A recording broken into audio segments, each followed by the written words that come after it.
बिस्मिल्लाहिर्रहमानिर्रहीम। अस्सलाम वालेकुम। मैं हूँ सिद्रा और आप देख रहे हैं मेरा YouTube channel cooking with Sidhu. उम्मीद करती हूँ आप सब खैरियत से होंगे।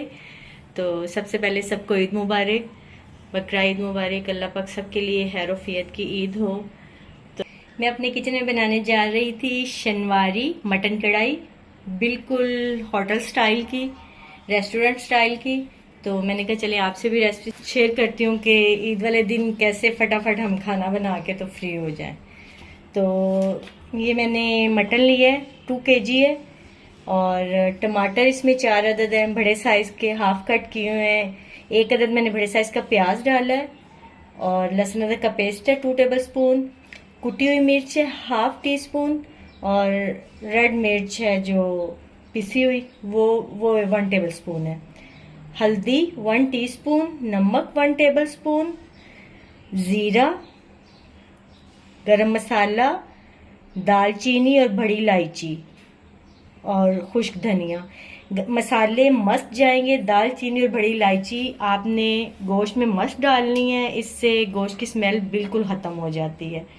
तो चलें जी, हम सालन बनाना स्टार्ट करते हैं।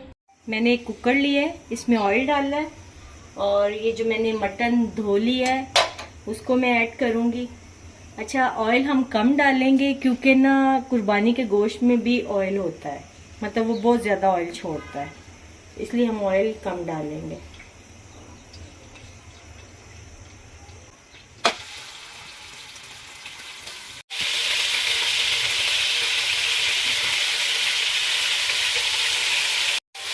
अच्छा, कुर्बानी के गोश्त है ना एक खास सी खुशबू होती है।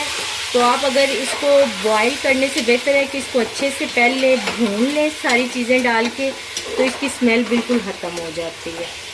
तो इसी टाइम पे मैं इसमें सारा कुछ ऐड करूँगी। लहसुन अदरक का पेस्ट, ये मसाले सारे ऐड करूँगी।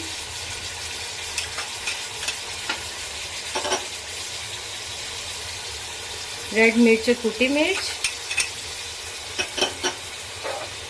हल्दी और नमक,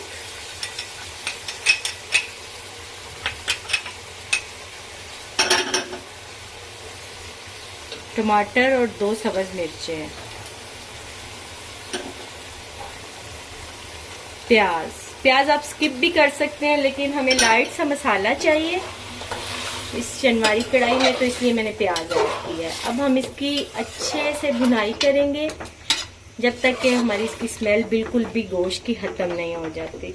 अच्छा, इसी टाइम पे ना मैं तकरीबन सिर्फ 1 टेबल-स्पून सिरके का ऐड करूँगी।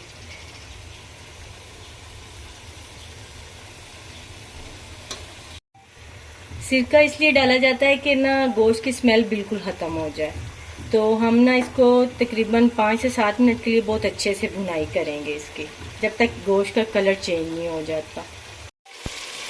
ये देखें, तकरीबन 10 मिनट हो गए हैं मुझे मटन की भुनाई करते हुए, और इस कदर अच्छी खुशबू आ रही है, यूँ लग रहा है सालन तैयार हो गया। लेकिन अभी ये गलना बाकी है।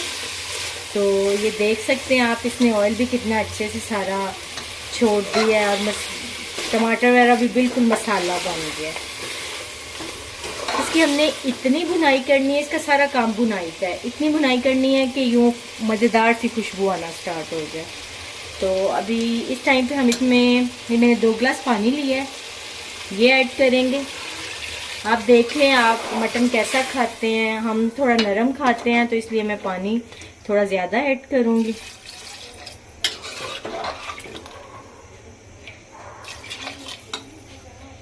एक्चुअली कुकर ने ना इतनी गर्मी में लाइफ को बहुत आसान कर दी है। बार बार आके तो मतलब अगर वैसे बनाएं कढ़ाई वगैरह में तो बार बार आके चेक करना पड़ता है। तो बस कुकर में प्रेशर लगाएं बुनाई करके और सालन पक के तैयार। अभी मैं कुकर को ना 10 मिनट के लिए बंद करूँगी, तो मिलते हैं इंशाल्लाह 10 मिनट के बाद। अच्छा, ये देखें जी, मैंने तकरीबन ना 15 मिनट कुकर को चलाया है और ये देखें हमारा मटन अभी बस थोड़ा सा इसमें पानी है मज़ीद। तो इसको मैं एक ना मिट्टी की कढ़ाई में कन्वर्ट करूँगी और मज़ीद इसकी भुनाई करूँगी, क्योंकि मटन शनवारी में सारा काम भुनाई का है। तो चले मैं इसको कन्वर्ट करती हूँ एक मिट्टी की कढ़ाई में।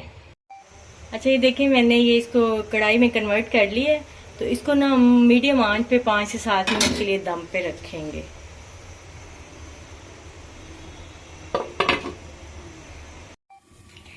ये देखें जी हमारी मज़ेदार मटन शनवारी कढ़ाई तैयार है। बहुत ही मज़े की कढ़ाई बनी है, इतनी सॉफ्ट और इतनी यमी बनी है। ये देखें जी इतनी सॉफ्ट, यूं मक्खन मलाई की तरह सॉफ्ट। ये देखें जी हमारी मटन शनवारी कढ़ाई की फाइनल लुक।